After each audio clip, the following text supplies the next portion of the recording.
That overgrown snowdrift had better come home before I eat her dinner myself, Mercedes Whitmore muttered for the 7th time.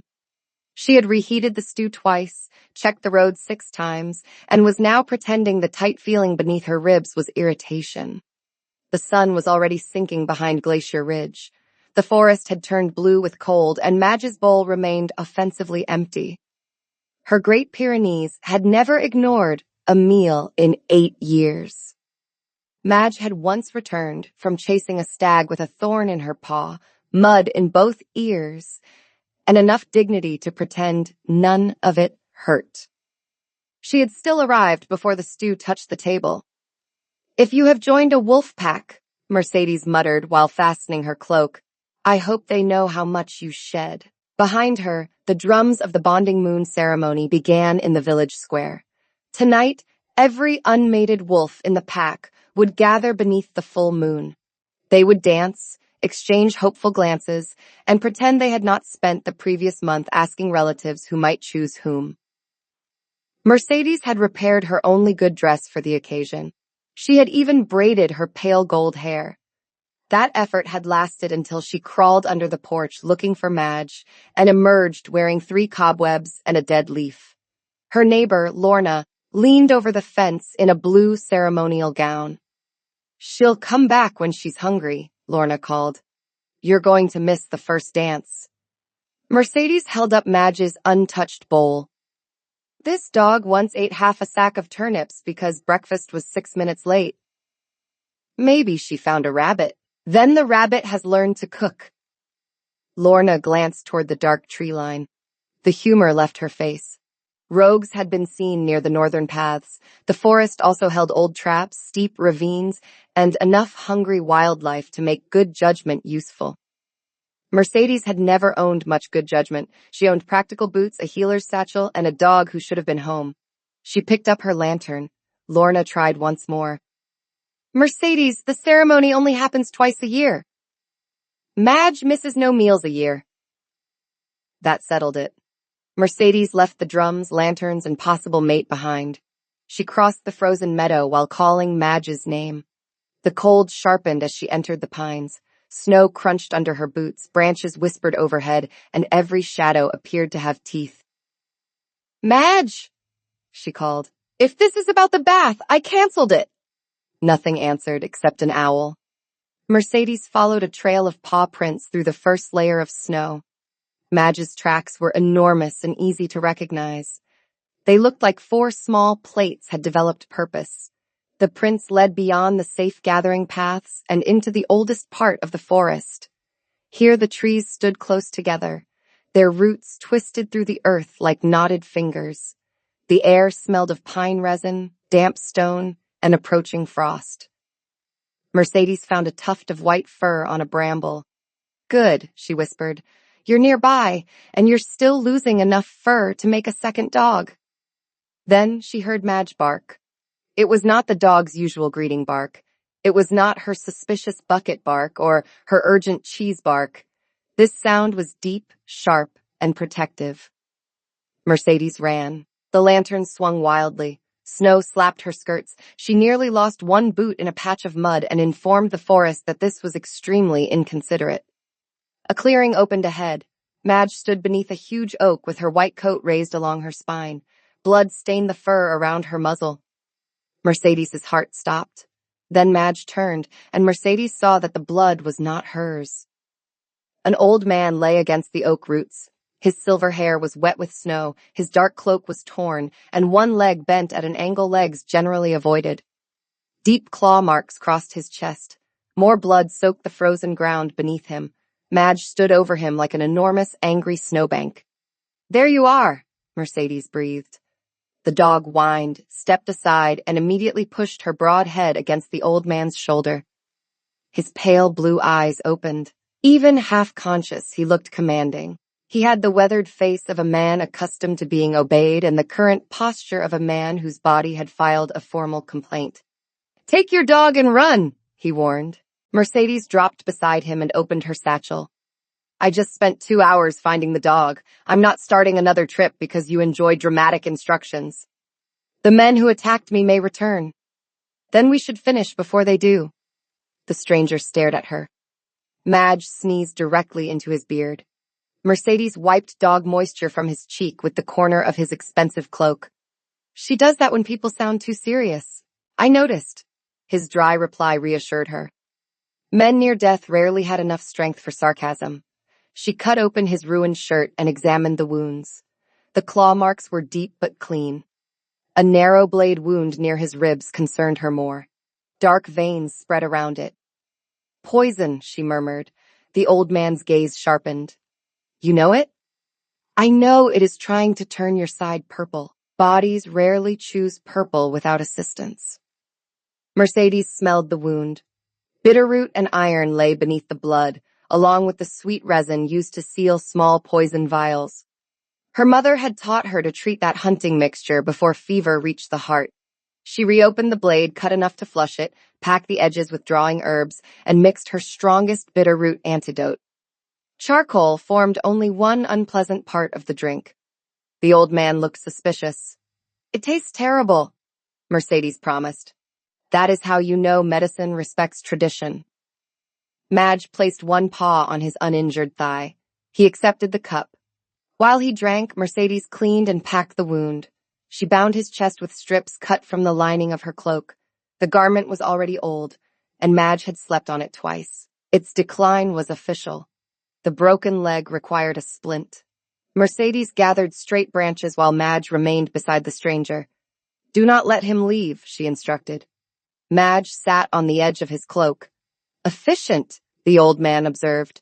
She understands 70 words. Most of them mean food or obstruction. When Mercedes returned, she set the leg. The stranger made one harsh sound and gripped an oak root hard enough to crack the bark. Madge licked his ear. That is her bedside manner, Mercedes explained. Mine includes fewer fluids. She secured the splint, checked his pulse, and finally leaned back. Her knees were numb. Her fingers were red with cold and blood. Mercedes told him he should be dead. Edmund blamed stubbornness, and she wondered whether everyone he met had made the same accusation.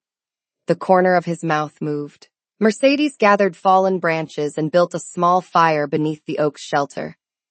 Madge turned 3 circles beside the old man and lay down against him. Her thick body blocked the wind. The stranger looked at the dog with surprise. Mercedes admitted that Madge rarely trusted strangers. Last winter, she had buried a traveling priest's left shoe as an act of measured criticism. The man rested a hand against Madge's neck. The dog allowed it. Mercedes studied him across the fire. His cloak was finer than anything sold in Glacier Ridge. A silver clasp remained attached near the collar. It showed a mountain split by a crown. She had seen that crest somewhere, perhaps on a royal tax notice. She had not studied the notice closely because the amount had caused temporary blindness. What is your name? She asked. The stranger paused. That pause was too careful. He gave his name as Edmund. When Mercedes asked whether that was all, he added, at present. Mercedes narrowed her eyes. That sounds like a man expecting additional titles to arrive later. He ignored the observation and asked for her name. Mercedes Whitmore. The portable blanket crushing your hip is Madge. Edmund looked down at the dog. Madge? Short, respectable, and easy to shout across a field. As if summoned by criticism, Madge lifted her head.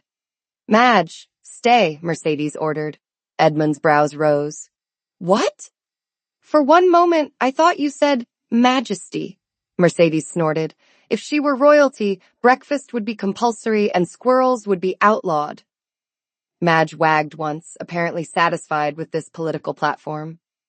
Night gathered around the clearing. The bonding moon rose above the trees, bright enough to silver the snow. Far away, joyful howls drifted from Glacier Ridge. Mercedes heard them and concentrated on tightening Edmund's bandage. He noticed. Edmund noted that she had been meant to attend the ceremony. Mercedes confirmed that she had come looking for Madge instead, partly because the dog wore her good hair ribbon. Edmund waited. Mercedes sieht. Also, she is family. Your family did not come with you? My parents are gone. The pack assumes I can manage myself because I usually do. She said it lightly. She had practiced saying lonely things as if they were weather reports. Edmund looked toward the distant moon. Were you hoping to find a mate tonight? Mercedes called it a personal question from a man whose leg she had just rearranged. Edmund blamed damaged manners on the pain. Your manners looked expensive. I assumed they were insured. His laugh came unexpectedly. It was rough from disuse and ended in a wince. Madge immediately placed her chin on his stomach. Do not encourage him, Mercedes told the dog. He has already lied about his name. Edmund did not deny it. The fire snapped. Wind moved through the pines with a low, ocean-like sound. Mercedes checked the wound again, then wrapped the remaining half of her cloak around his shoulders. Mercedes ordered him to sleep while the antidote worked. Edmund asked what she would do, then reminded her that she did not know him. I need to make sure you keep breathing. Mercedes settled against the oak and pulled Madge's tail over her boots for warmth. You were bleeding. I had bandages. Madge found you. Life does not always need a prophecy. Edmund's expression changed. Something tired and guarded eased behind his eyes. No, he agreed. Perhaps it does not. For the next several hours, he drifted in and out of fever. Mercedes kept the fire alive and forced medicine between his teeth. Madge shared her warmth with both of them while producing snores powerful enough to frighten smaller trees. Near dawn, Edmund woke to find the dog sprawled across his good leg. Edmund whispered that he could not feel his foot. Mercedes explained that Madge's crushing weight meant affection. Dislike would have cost him a shoe. The eastern sky slowly turned gray. When daylight reached the clearing, Edmund's fever had broken. The poison's dark lines were fading. He was still badly hurt, but no longer dying with immediate enthusiasm. Mercedes gave him the last piece of bread from her satchel. He broke it in half. You need food too. I ate earlier. Madge looked at her. Edmund followed the dog's gaze. Did you? Madge has no respect for medical confidentiality. He handed half the bread back. They ate in silence. It was the comfortable kind, interrupted only by Madge attempting to lick crumbs from both people at once. Afterward, Edmund looked at Mercedes with renewed calculation. Can you help me reach the royal seat? She nearly choked. Mercedes repeated the word palace in alarm. Edmund explained that his son lived there. Is he a guard? Edmund's mouth twitched. Something like that. Mercedes examined his splint. The journey would take 3 days at his pace. Returning him to Glacier Ridge made more sense, but rogues might search nearby settlements. Madge rested her head on Edmund's knee and gazed at Mercedes with solemn brown eyes. Do not involve yourself, Mercedes warned her. Madge thumped her tail. Edmund asked whether Madge often made decisions. Mercedes admitted that she did, although most concerned cheese. And this one? He pressed. Mercedes looked back toward Glacier Ridge. The bonding moon was over. Nobody would be waiting for her except Lorna, who would be furious, relieved, and eager for details in that order. Then she looked at the wounded stranger. He carried royal silver, hid his surname, and had enemies willing to poison him. Every sensible instinct told her to deliver him to someone else. Unfortunately, Mercedes's sensible instincts had never learned to speak louder than her conscience. Mercedes decided they would take him, but threatened to leave him on his son's doorstep with a note if the man proved unbearable. When Edmund asked what it would say, she proposed, found in forest, leaks blood, lies badly, feed twice daily. Edmund smiled into his beard. Madge barked once. The former Alpha King of the Northern Realm had been missing for 3 years. His disappearance had nearly broken the kingdom and had certainly broken his son. Mercedes knew none of that. She only knew that Madge had found an injured old man, and injured old men required returning. That misunderstanding was about to become everyone else's problem. Mercedes returned to Glacier Ridge long enough to collect supplies, borrow a handcart, and alarm Lorna beyond speech. The silence lasted 7 seconds. Then Lorna grabbed Mercedes by both shoulders. You missed the bonding moon, disappeared all night, and returned with blood on your dress. Most of it belongs to a man. This did not improve matters. Mercedes explained while packing blankets and dried meat. She left out Edmund's suspicious cloak clasp because Lorna already looked ready to summon the council, the militia, and possibly a priest. Madge drank an entire bucket of water. Edmund waited beneath the trees outside the village, hidden from curious eyes and supported by the handcart. Lorna demanded to know why Mercedes was taking an injured stranger to the royal seat. Mercedes explained that his son worked there, although Edmund had been vague about the position. Lorna spoke her name like a final warning. I know. Vague men are usually married, criminals, or poets. He is too practical for poetry. Lorna pressed both hands to her face. Then she packed extra bread, because friendship often meant assisting with disasters after failing to prevent them. By mid-morning, Mercedes, Edmund, and Madge were heading south. The handcart worked well on level ground. On hills, it revealed strong opinions. Edmund rode beneath the blankets while Mercedes pulled. Madge walked beside him, occasionally nudging his hand until he scratched her ears. Mercedes, he had failed to mention the mostly upward road. Edmund pointed out that the royal seat lay south. South should have the decency to be downhill. Edmund offered to walk. Mercedes reminded him that his leg currently resembled carpentry and ordered him to remain still. At noon, they stopped beside a stream. Mercedes changed his bandages while Madge investigated every bush. The poison had retreated, but the blade wound remained tender. Edmund asked whether her mother had taught her healing. Mercedes confirmed it and added that her mother never sewed while angry because crooked stitches held grudges. Her mother had served as pack healer whenever the official one was busy taking credit.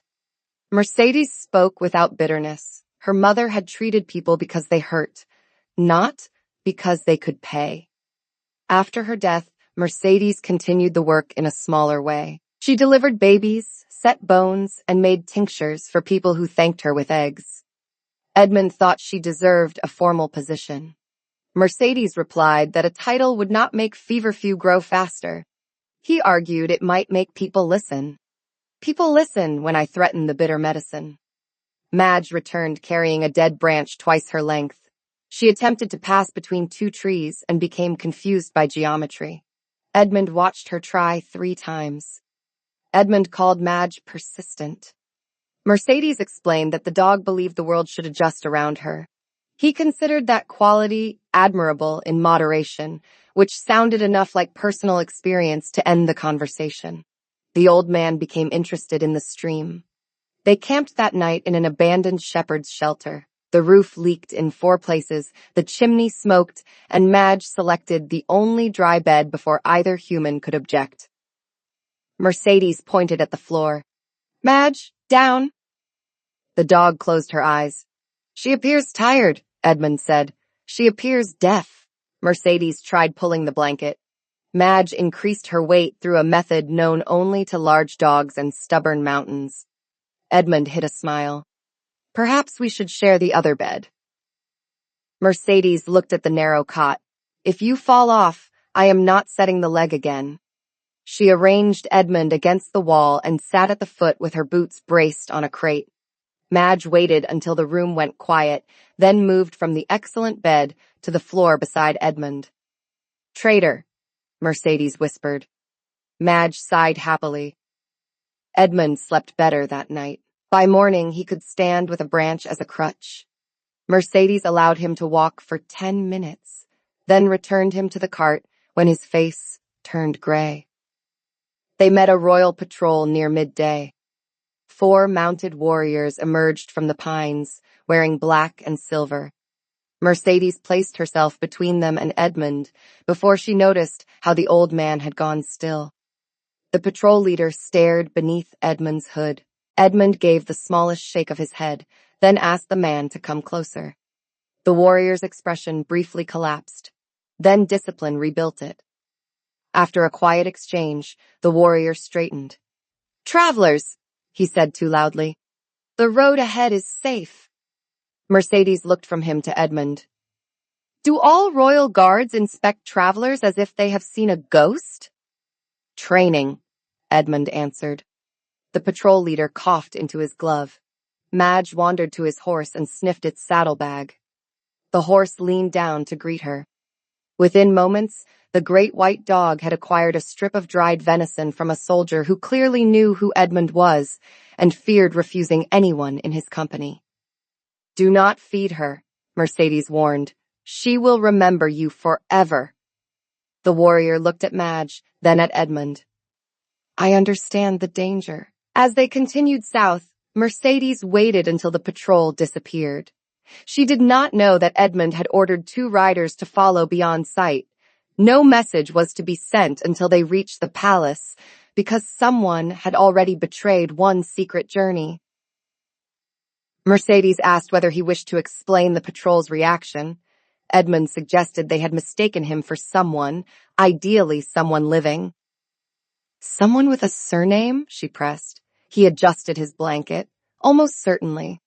Mercedes pushed the cart harder than necessary. Madge trotted beside her with stolen venison and no concern for honesty. On the second evening, rain replaced snow.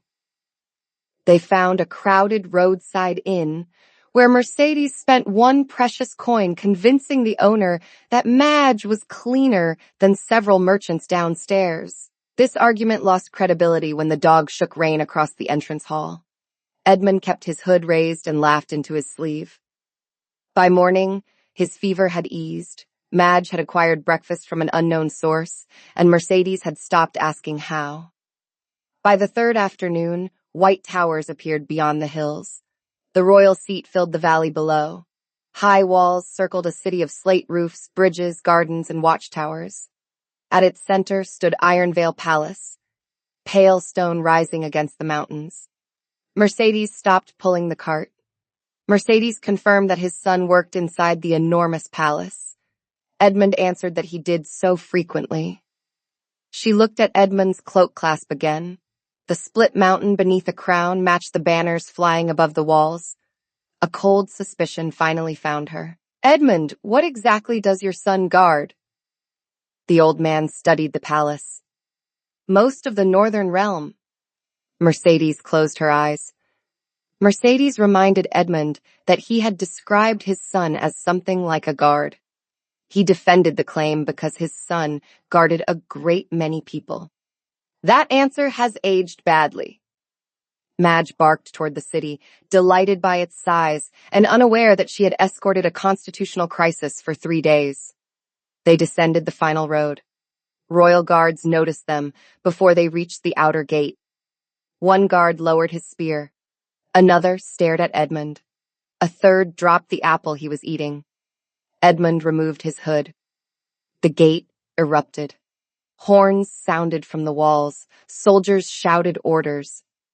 The apple rolled under Madge, who picked it up and ate it during the collapse of military discipline. Former King Edmund! Someone cried.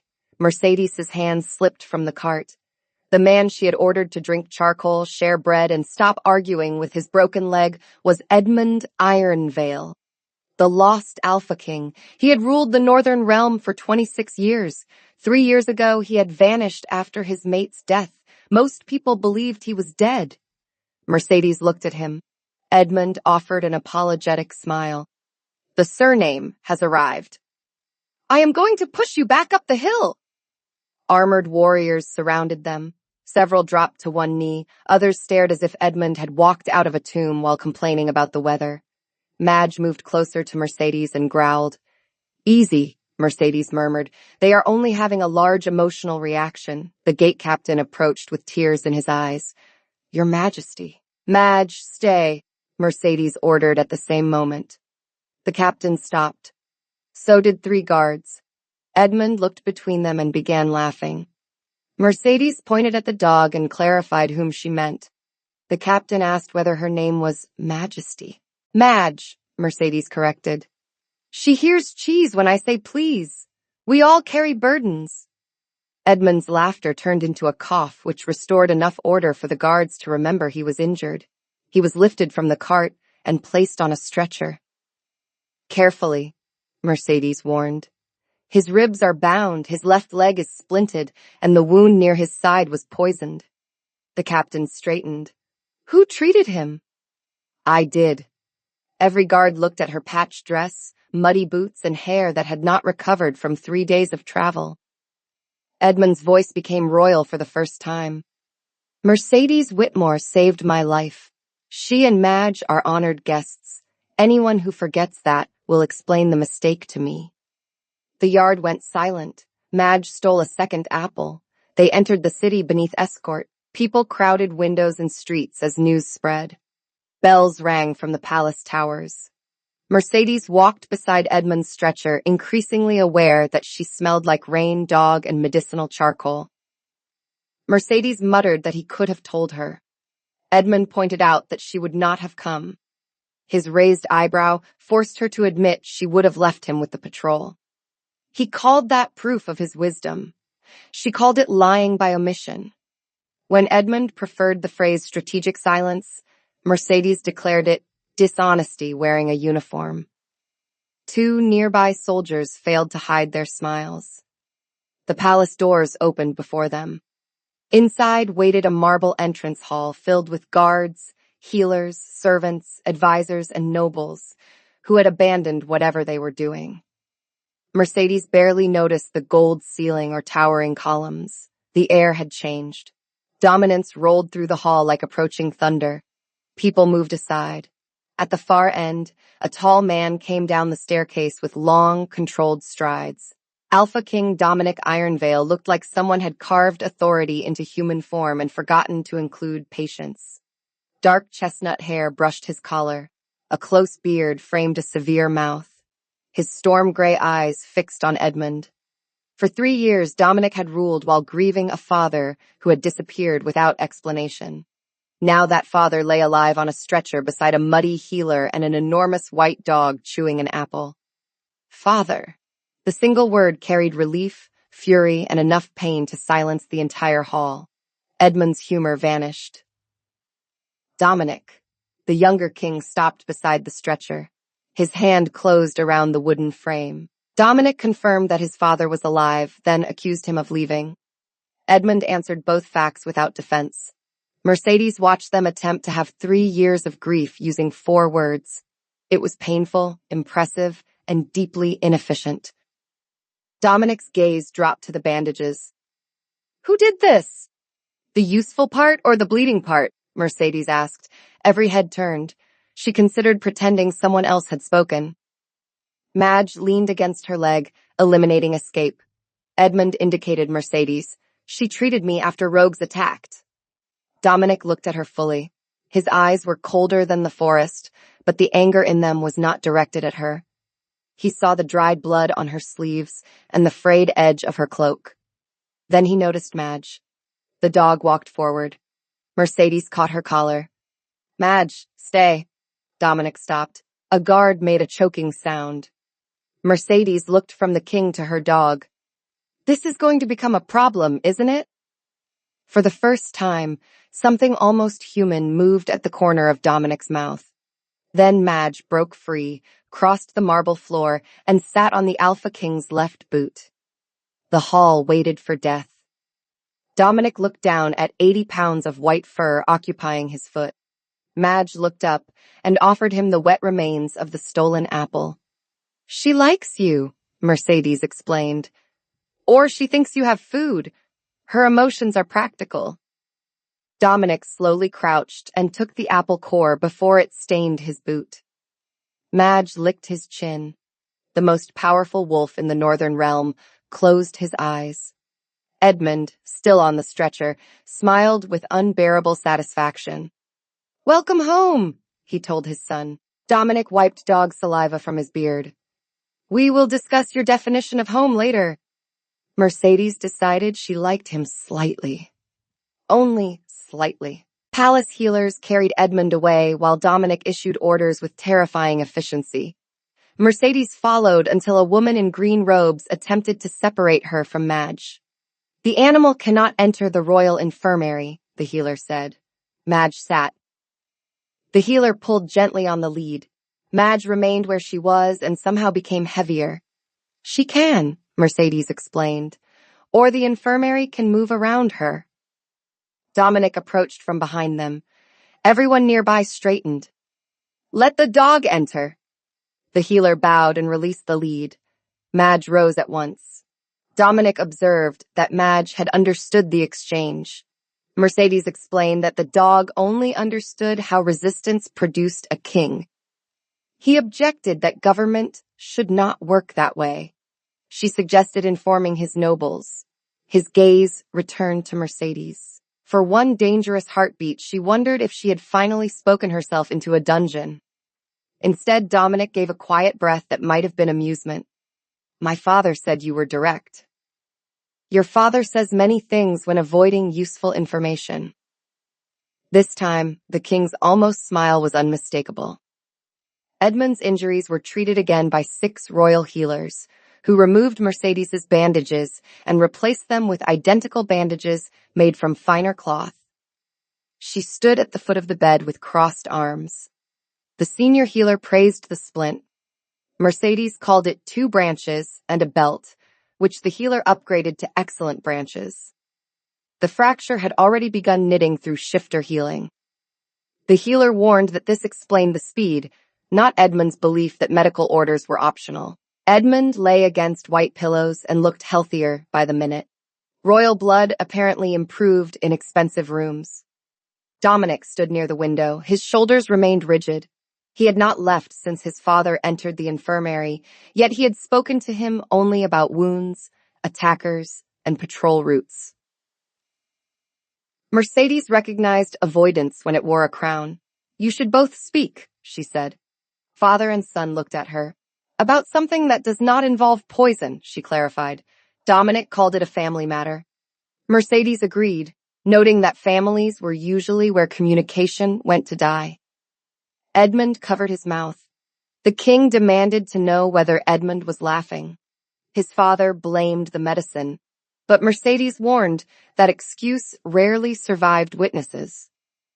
Dominic dismissed the healers, then asked Mercedes to remain. She suspected this was because his father behaved better under threat of bitter tincture.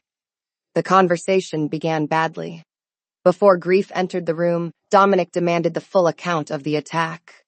Edmund admitted he had finally decided to return after 3 years of wandering.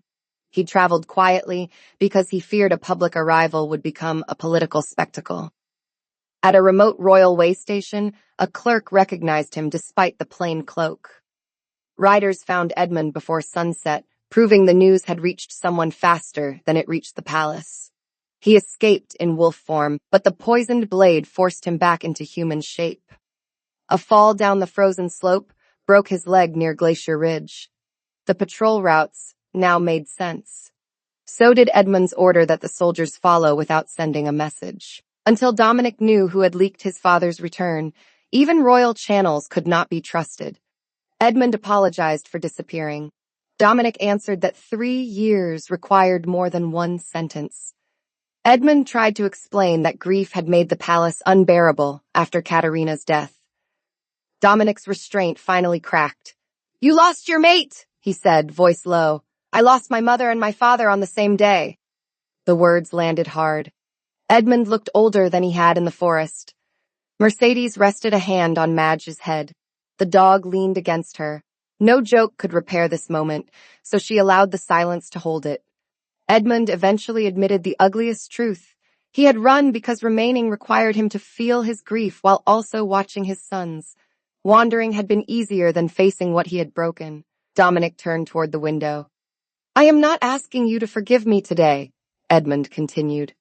I am asking for the chance to stop leaving. Madge crossed the room and pushed her nose into Dominic's hand. The king stared down at her. She dislikes prolonged misery, Mercedes said softly. It delays meals. Dominic scratched behind the dog's ear. You may stay, he told his father. We will speak again when I can do so without breaking furniture. Edmund nodded. That seems fair. It is the warmest invitation you are getting today, Mercedes advised. Dominic left before his expression could betray him. Edmund watched the door and admitted he deserved worse. Mercedes agreed, then directed him toward the plentiful pillows when he criticized her unusual comfort. Mercedes expected to leave the next morning. Instead, Edmund developed a mild fever. Madge refused to abandon him, and Dominic insisted that the woman who recognized the poison remain available. The palace gave Mercedes a guest suite larger than her cottage, complete with 3 servants and a tub big enough to launch a fishing boat. She dismissed the servants by insisting she still knew where her sleeves were. Madge claimed the tub before anyone could object, which made the room feel less intimidating. At dinner, Mercedes discovered that palace tables possessed more forks than any food could justify. She sat beside Edmund, who had escaped the infirmary using a cane and selective deafness. Dominic occupied the head of the table. 12 advisors and nobles sat around them. Madge lay under Mercedes's chair because the kitchen had forbidden her entry. This prohibition had lasted until Madge learned where the second door was. A servant placed a tiny arrangement of vegetables before Mercedes. She studied it. "Is this decoration?" Lord Ashworth, Dominic's senior advisor, gave her a thin smile. "It is the first course." Ashworth was broad, silver-haired, and polished enough to reflect suspicion. His clothes smelled faintly of cedar oil and the same sweet resin Mercedes had noticed on Edmund's wound. Madge's head emerged from beneath the table. The dog sniffed. Then she growled. Every conversation stopped. "Madge," Mercedes warned. Ashworth ordered her to control the animal. Mercedes explained that Madge found some perfumes morally troubling. When he denied wearing any, she concluded the dislike was personal. Dominic coughed into his fist. Edmund became fascinated by his soup. Mercedes lured Madge back with bread. She noticed the dog continued watching Ashworth. Madge rarely growled without reason, but she sometimes considered hats a reason. Mercedes stored the detail away. The second course involved fish and a narrow fork whose purpose remained hostile. Mercedes chose a normal fork. Ashworth observed her. "Royal etiquette can be difficult for those unused to court. So can eating while someone counts your forks." Edmund choked on his wine. Dominic's eyes flashed with reluctant humor. Ashworth did not speak to her again. After dinner, Dominic found Mercedes in the corridor, trying to recover Madge from a decorative fountain. The dog stood in the shallow water, drinking from the mouth of a marble swan. "She has water in your rooms," Dominic noted. "This water has architecture." Together, they persuaded Madge to step out. She shook herself before either could retreat. Water covered Dominic's black coat. Mercedes froze. 2 guards froze. Madge wagged. The Alpha King looked down at himself. Mercedes offered an explanation, reconsidered under Dominic's gaze, and admitted she could only leave quickly. Dominic laughed. It was brief and startled, as if the sound had escaped a locked room. The guards stared at the wall with heroic concentration. Mercedes smiled despite herself.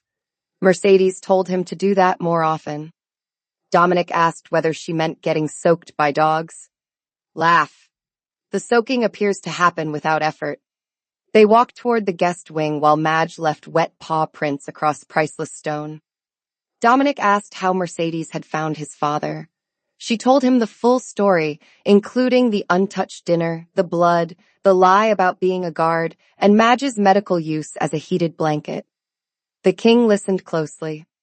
Dominic noted that she had given up the bonding moon to search for Madge. Mercedes defended the choice by praising the dog's conversation.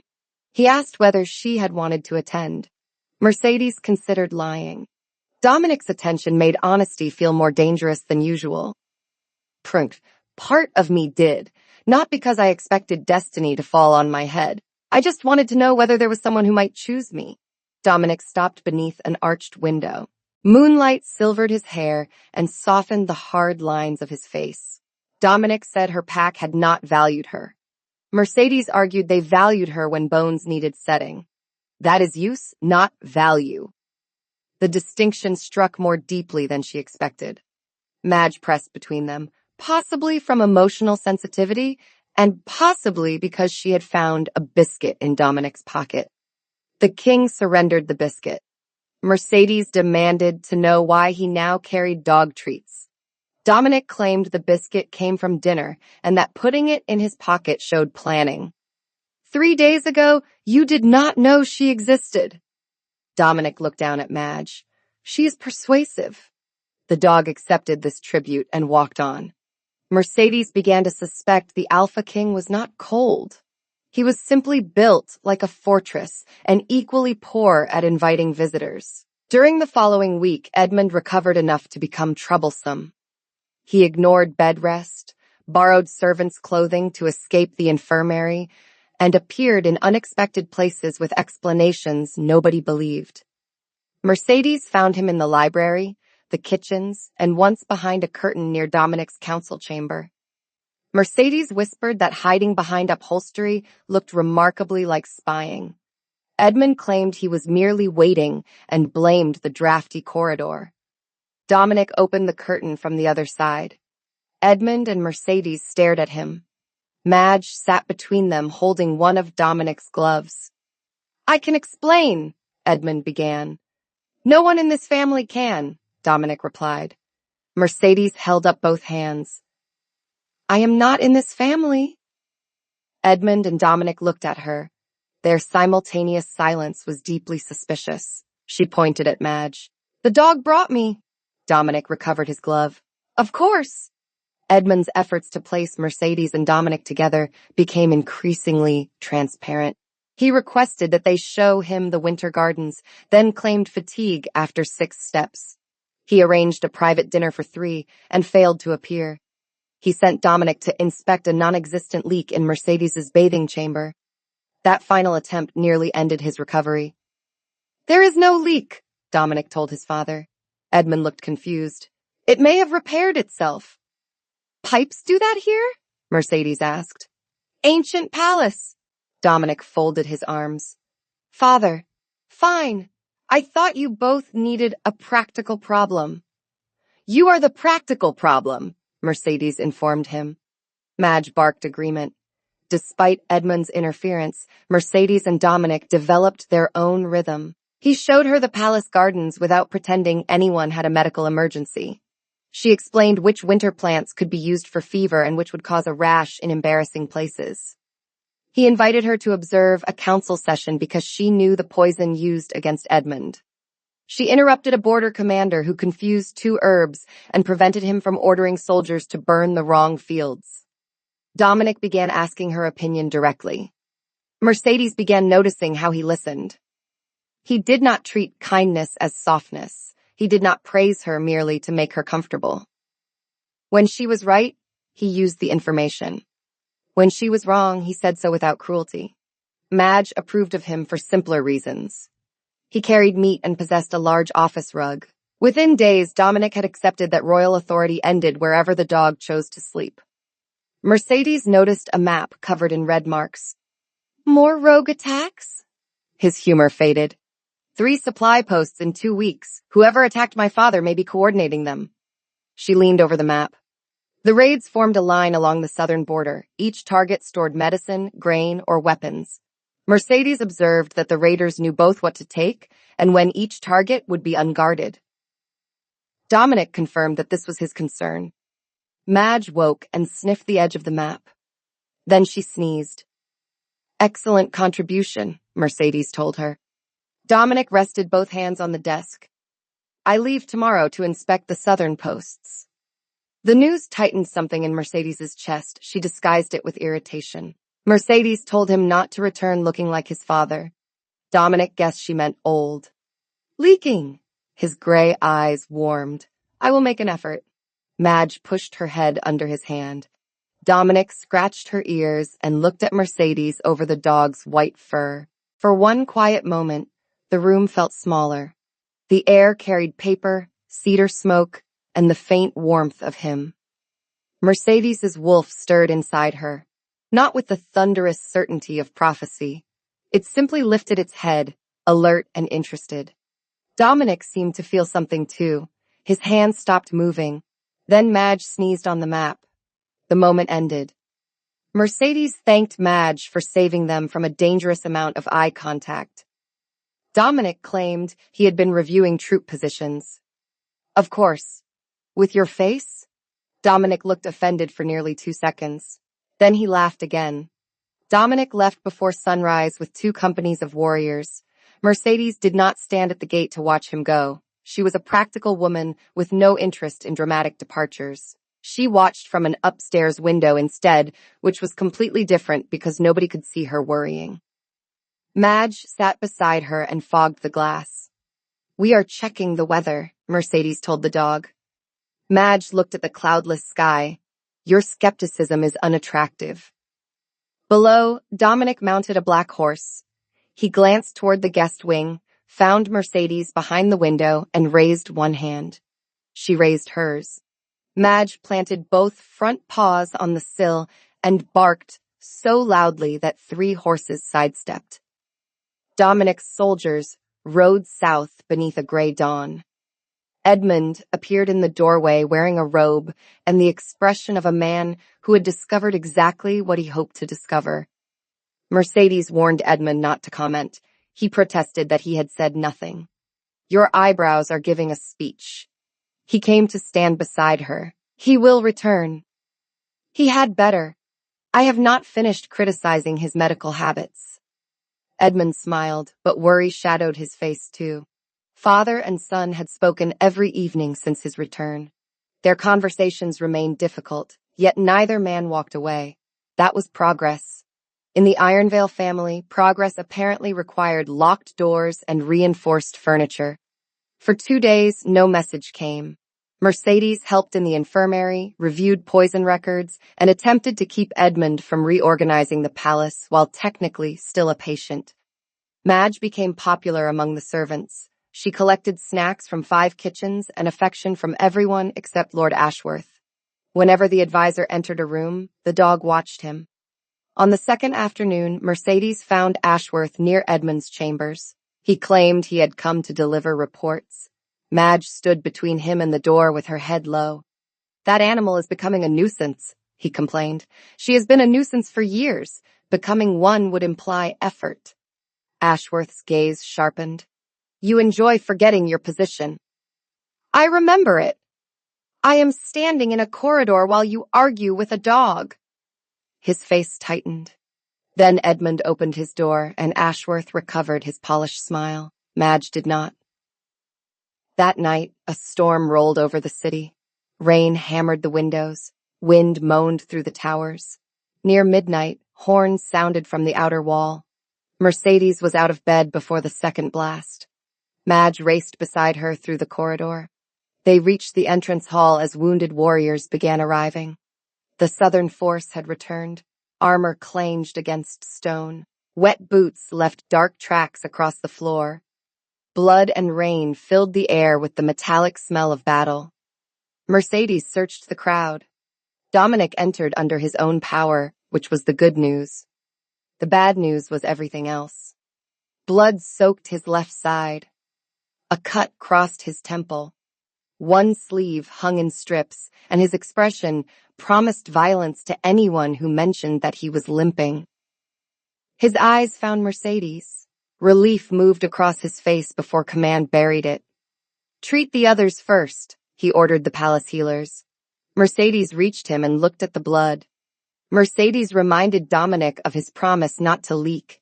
He claimed an effort, which she reclassified as decorative bleeding. One of his captains laughed, then disguised it as coughing. Dominic swayed. Mercedes caught his arm. Madge pushed against his other side, producing the least dignified royal procession in recent memory. My warriors need care, Dominic insisted. They are receiving it. You are coming with me before you collapse and flatten the dog. Madge barked. She agrees, and she is difficult to overrule. Mercedes led him to a nearby treatment room. Dominic sat on the table while she cut away his shirt. His injuries were painful, but not fatal. A blade had sliced along his ribs. Claws had opened his shoulder. Bruises covered enough skin to suggest he had argued with the ground and lost. Mercedes cleaned the wounds. Dominic hissed when the alcohol touched his side. Mercedes accused the great Alpha King of fearing disinfectant. He denied fearing anything, although his left eyebrow had clearly surrendered. He watched her thread a needle. You seem cheerful. I become talkative when frightened. The admission slipped out. Her hands stopped. Dominic's expression changed. Dominic realized she had been frightened for him. Mercedes disguised it as concern about the administrative consequences of replacing a king. He accepted this explanation with false solemnity while she mourned the imaginary forms. His hand closed gently around her wrist. Mercedes looked up. The storm beat against the windows. Madge lay across the doorway, preventing anyone from entering without negotiation. Candlelight warmed Dominic's scarred face. Dominic admitted thinking about her during the battle. Mercedes called that tactically unwise, and he agreed. The humor faded between them, leaving something more honest. Dominic admitted he had felt drawn to her from their first meeting. He had resisted naming it because his father's grief had shaped his entire understanding of love. To Dominic, loving someone had always seemed like giving fate a weapon. Mercedes tied off a stitch. That is not love's fault, she said. Your father made a terrible decision while grieving. You make terrible decisions while fully rested. Dominic stared at her. Mercedes reminded him that he rode into an ambush after promising not to leak. His defense that they had not expected an ambush improved nothing. His mouth curved despite the pain. Mercedes set the needle aside. I feel something too. My wolf notices you. Madge notices your pockets. Which is more meaningful? Madge has higher standards. Dominic raised a hand and touched her cheek. His fingers were warm and careful. May I kiss you? Mercedes considered making him wait. It seemed useful for his character. Then Madge stood, walked between his knees, and shoved her head under his arm. Dominic's hand slid from Mercedes's cheek to the dog's forehead. The king closed his eyes. She did that deliberately. She believes physical affection belongs to the public. Madge leaned harder. Mercedes began laughing. Dominic tried to remain offended, but the effort failed. He bent forward until his forehead rested against Mercedes's. Dominic murmured that he still wanted the kiss when Madge permitted it. Mercedes advised him to submit a written request directly to the dog, who controlled the schedule. Dominic finally kissed her after Mercedes bribed the dog with a folded towel. It was not a thunderclap. No stars shook. No invisible voice declared destiny complete. It was warm, hesitant, and real. Dominic tasted faintly of rain. Mercedes' hands rested against his shoulders, careful of the wounds. His restraint lasted only until she moved closer. Then a metal basin crashed in the corridor. They broke apart. Edmund stood beyond Madge with one hand on the fallen basin and innocence badly arranged across his face. Edmund claimed he had been looking for bandages. Dominic asked why that search had placed him in the doorway while Mercedes accused him of listening. Only after I heard nothing, Edmund replied. Dominic pointed down the corridor. Go. Edmund retreated with surprising speed. Madge followed him, abandoning her duties the moment intrigue became mobile. Mercedes called Edmund a menace. Dominic reminded her that she had brought him home, but she transferred responsibility to Madge. Then I owe her both gratitude and blame. Dominic drew Mercedes close again. This kiss was interrupted only by his ribs, which objected to enthusiasm. She pushed him back onto the table. Mercedes ordered romance postponed until after the stitches. Dominic called her commanding, and she reminded him that he had met her dog. The next morning brought worse news. The southern attack had not been random. Rogues knew where Royal Scouts were stationed. They struck during a shift change discussed only in council. Someone inside the palace had given them information. Dominic convened the inner council despite Mercedes's threat to tie him to a chair. He compromised by attending with his ribs bandaged and Madge lying across the doorway. Mercedes sat beside Edmund. Several nobles objected to her presence until Dominic stated that she had recognized the poison, treated both kings, and noticed details others missed. Also, Edmund added, the dog will not leave without her. Madge yawned. The meeting reviewed maps, patrol schedules, and reports. Lord Ashworth argued that the rogues must have captured a messenger. Mercedes listened.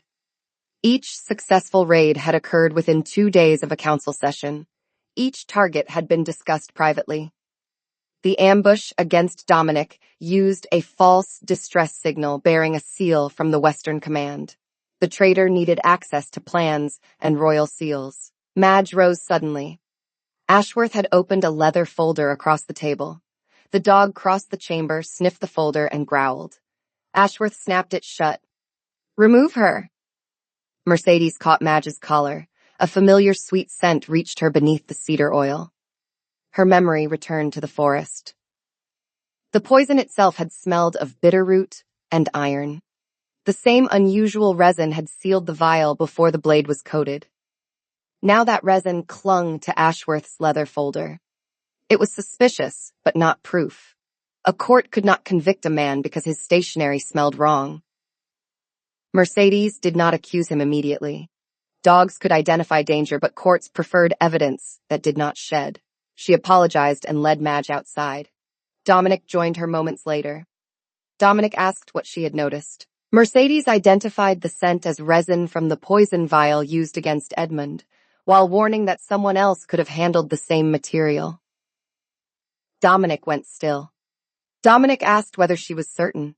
She was certain enough to investigate, but not to execute anyone before breakfast. He denied doing that. Mercedes approved because executions affected digestion. Together, they formed a trap. At the next council session, Dominic announced that medicine and grain would be moved through Eastbridge in 3 days. The real convoy would take the Western Road. Only the people in that room heard the false plan.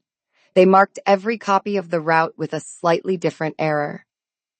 Ashworth's map showed a ruined mill near Eastbridge that had burned 10 years earlier. Then they waited. Waiting proved harder than battle because it offered Madge time to improve the operation. She followed Ashworth whenever possible. She sat outside his office. She stole one glove and delivered it to Mercedes. She attempted to enter his carriage through the window.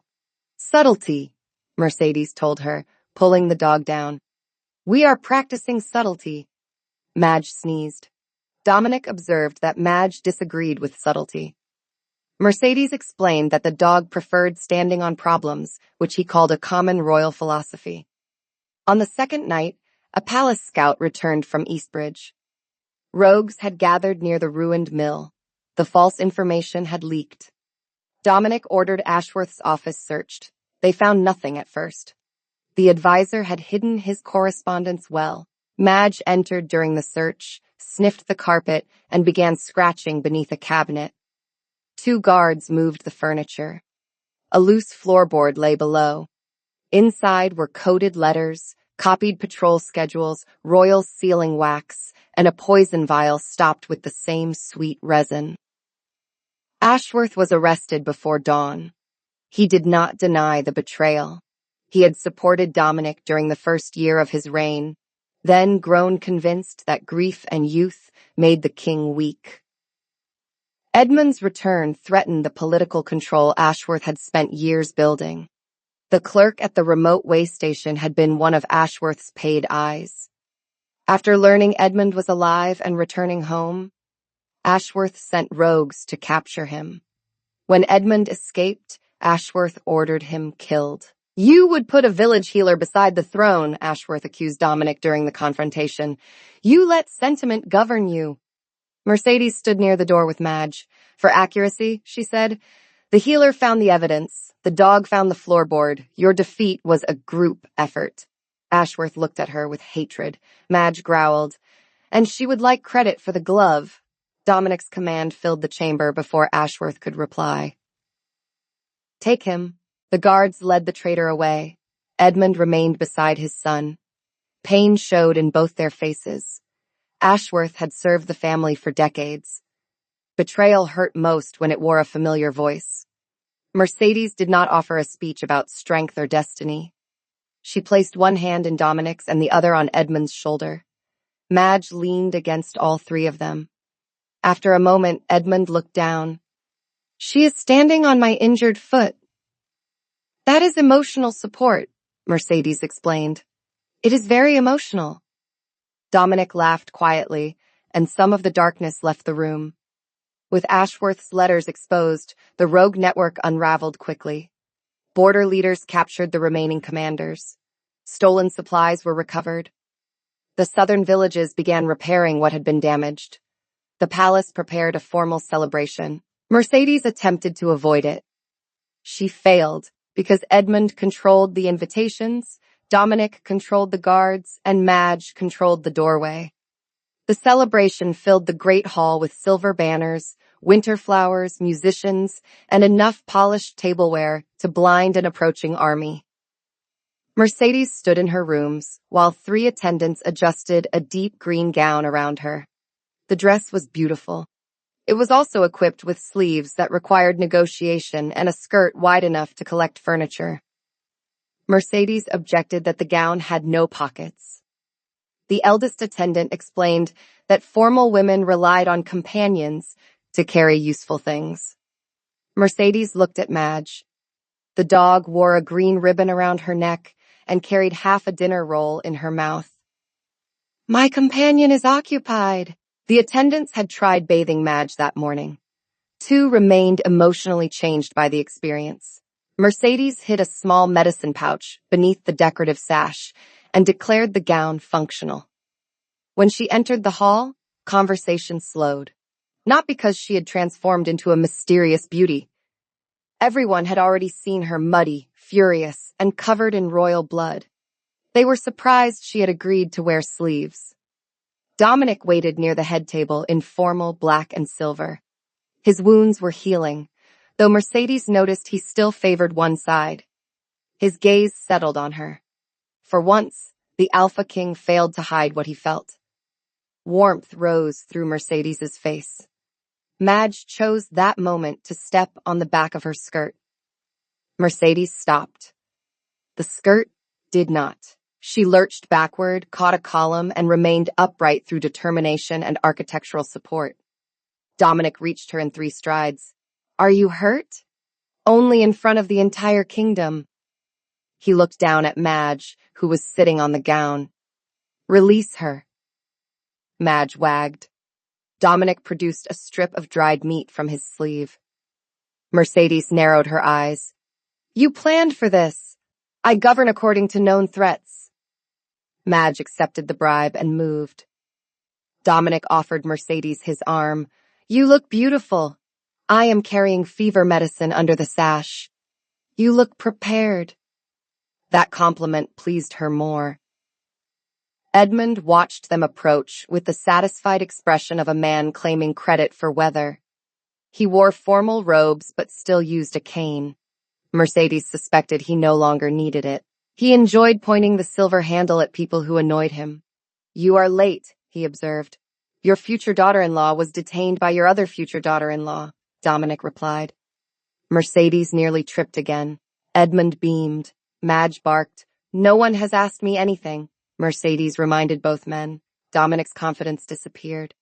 Edmund looked delighted by his son's panic. Dominic insisted that he intended to ask, though not in the middle of the hall. Mercedes approved because she hated the idea of answering while Lord Fenwick chewed. Across the room, Lord Fenwick stopped chewing. Mercedes lowered her voice. "Ask when you are ready, preferably before your father designs invitations." Edmund slowly moved one hand behind his back. Dominic noticed Edmund's guilty hand and accused him of designing invitations. Edmund called it exploring paper choices and assured them he had rejected an excessive silver border. Mercedes took Edmund's cane and pointed it toward the table. "Sit down before I prescribe another month of bed rest." The former king obeyed. The feast began with speeches. Dominic thanked the soldiers, healers, scouts, and villages that had resisted the rogues. He acknowledged his father's return without pretending their lost years had vanished. Then he called Mercedes forward. She had expected gratitude for saving Edmund. She had not expected Dominic to offer her a permanent position as royal healer for rural affairs. The title came with authority to train village healers, inspect medical stores, and report directly to the crown. Mercedes stared at him. Mercedes accused Dominic of inventing the position. He said she had identified the need and permitted her to shorten its unwieldy name. Her first official demand concerned pockets in the uniform. Dominic looked toward the royal tailor. Apparently. Applause filled the hall. Mercedes accepted because the work mattered, not because it placed her near Dominic. The fact that it placed her near Dominic was a separate administrative benefit. Madge received a silver tag engraved with the royal crest. She tried to eat it. After dinner, music began. Dominic asked Mercedes to dance. Mercedes questioned whether his healing ribs could dance. Dominic proposed moving slowly. She warned that her dancing resembled furniture falling downstairs, so he agreed they would fall slowly. He led her onto the floor. Dominic moved with controlled grace. Mercedes counted under her breath and stepped on him only twice. Both incidents involved the same foot, which she considered efficient. Other couples gave them room. Mercedes whispered that the other couples feared him. Dominic blamed her dancing, which she considered evidence of a wise kingdom. His hand rested against her back. Their eyes met. This time, Madge did not interrupt. She was beneath the musician's platform, receiving illegal pieces of roast beef. Dominic repeated that he felt drawn to her. Mercedes asked whether the stitches had changed anything. His suggestion that they helped was concerning. Dominic valued that she spoke to him as a man. Mercedes said he had never convinced her he was anything else. Everyone at court saw the crown first. Madge saw his pockets. Dominic wanted to know what Mercedes saw. Mercedes considered him. She saw the king who carried a realm without complaint. She also saw the son who still hurt, the patient who lied about pain, and the man who kept dog treats in formal clothing. I see someone learning to laugh before he breaks furniture. Dominic drew her a little closer. That may be the kindest thing anyone has said to me. Your court needs better material. When the dance ended, they escaped to the winter garden. Moonlight shone through the glass roof. Warded roses bloomed despite the snow outside. The air smelled of damp earth and citrus trees. Edmund was nowhere visible. Mercedes checked behind the nearest curtain. What are you doing? Dominic asked. Learning from experience. They found no former kings, advisors, musicians, or dogs. Dominic led her to the fountain where they had first spoken alone. He appeared more nervous than he had before battle. Dominic warned that life beside him would never be quiet. Mercedes had not known quiet since Madge learned to bark. He added duties, arguments, and danger. She added the forms he had already warned her about. Dominic took her hands. He did not offer a crown or describe her as the answer to an ancient destiny. He told her he admired her courage, trusted her judgment, and felt happier whenever she entered a room. Then he asked whether she wanted to build a life with him. Mercedes looked at the severe, careful man who had learned to carry biscuits and listen to village healers. Mercedes answered yes, but attached conditions. Dominic accepted the ban on disappearing into forests for 3 years. When she forbade him from refusing treatment, he promised to attempt improvement. Mercedes waited until he changed that weak promise into agreement. Her final condition required Madge to sleep outside the bedroom. A white head appeared from behind a citrus planter. Dominic looked at the dog. That condition may exceed royal authority. Edmund rose from behind the next planter and blamed Madge for leading him there. Mercedes noted that he had brought wine and 2 glasses. He claimed preparation for either answer. Dominic demanded to know how much he had heard. Edmund blamed the loud fountain, then reused strategic silence when his son rejected the excuse. Mercedes laughed so hard she had to sit on the fountain's edge. Dominic attempted anger, failed, and accepted a glass of wine. The 4 of them remained in the garden until the music ended. Edmund spoke of Katerina without collapsing beneath the memory. Dominic listened without shutting him out. Mercedes leaned against Dominic's shoulder. Madge lay across both their feet. It was not a perfect family. It was a family still learning how to stay. In the following weeks, palace life found a new rhythm. Edmund attended council as an advisor and irritated Dominic by knowing where every old law was buried. He also apologized in smaller, more useful ways. He showed up for meals. He kept promises. He stopped hiding behind curtains unless the reason was excellent.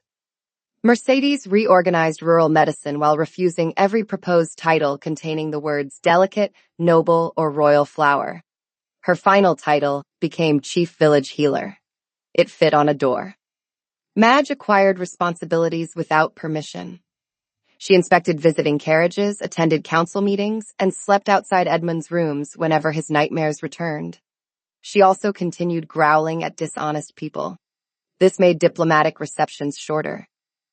Dominic developed the habit of visiting Mercedes's office near sunset. He claimed he needed reports. The reports rarely required tea, biscuits, or an hour of conversation. Spring came to the valley. When Glacier Ridge sent Mercedes another bonding moon invitation, she declined it. She returned later as chief village healer and established a training program without speeches, revenge, or ceremonial approval. Lorna hugged her, scolded her for writing badly, and observed that missing one ceremony had somehow brought Mercedes 2 damaged kings. Greedy, Lorna concluded. Mercedes could not entirely disagree. That summer, Dominic and Mercedes held a small mating ceremony in the palace garden. There were no blood vows, no grand prophecy, and no speeches about perfect destiny. They made promises they could keep. Dominic promised to return. Mercedes promised to tell him when fear hid beneath her jokes. They both promised to choose each other on ordinary days when nothing dramatic required courage. Edmund served as witness. Madge carried the rings in a pouch attached to her ribbon. This plan failed when she discovered a sausage table. The ceremony paused while 2 kings, 1 healer, and 6 guards pursued a great Pyrenees through the roses. Dominic finally cornered her near the fountain. Madge, stay! The dog stopped. So did every servant within hearing distance. Mercedes arrived breathless and laughing. You see the problem now. Dominic recovered the rings. I have always seen the problem. You give her meat from your sleeves. That is diplomacy. They completed the ceremony with grass on their clothes, dog fur on Dominic's formal coat, and laughter replacing every trace of royal solemnity. Months later, Mercedes found Edmund asleep beneath an oak in the palace garden. Madge lay beside him with her head on his good leg. The sight carried her back to the frozen forest, the blood beneath the tree, and an old man lying badly about his name. Edmund opened one eye. Edmund accused her of staring. Mercedes explained that she was remembering when Madge found him. He praised the dog's judgment. She once ate a curtain. Edmund dismissed it as a poor curtain. Mercedes sat beside them. Dominic joined her soon after, carrying tea and 3 biscuits. Madge woke at the sound of the tin. Edmund accepted a cup. Have you ever wondered what would have happened if she had returned for dinner? Mercedes scratched the dog's thick neck. Mercedes decided she would have attended the ceremony. Edmund would have continued bleeding, and Dominic would still frighten furniture. Dominic denied frightening furniture. She reminded him about last week's broken council chair, which he defended as structurally weak. Edmund claimed that trait came from him. That explains nothing good. Madge moved into Mercedes's lap despite weighing far too much for the arrangement. Dominic took the dog's back half. Edmund stole one of the biscuits. The palace bells rang over the valley. Bees moved among the roses. Somewhere inside, an advisor was probably searching for Dominic. He made no effort to leave. Mercedes had once wondered whether anyone would choose her. The answer had not arrived beneath a ceremonial moon. It had arrived muddy, bleeding, dishonest, and escorted by a dog who never missed dinner. Madge had saved an old man in the forest. Mercedes had saved his life. Edmund had returned to his son. Dominic had learned that love was not a weapon waiting to be used against him. And Mercedes had found a family where her bluntness was useful, her kindness was respected, and every important room contained emergency dog treats. Madge lifted her head when a servant crossed the lawn. "Your Majesty," the servant called. The dog and both kings looked up. Mercedes leaned back against the oak and laughed. Some misunderstandings were too useful to correct. If this story grabbed your heart, hit that like button and subscribe so you never miss our next story. We'll see you in the next one.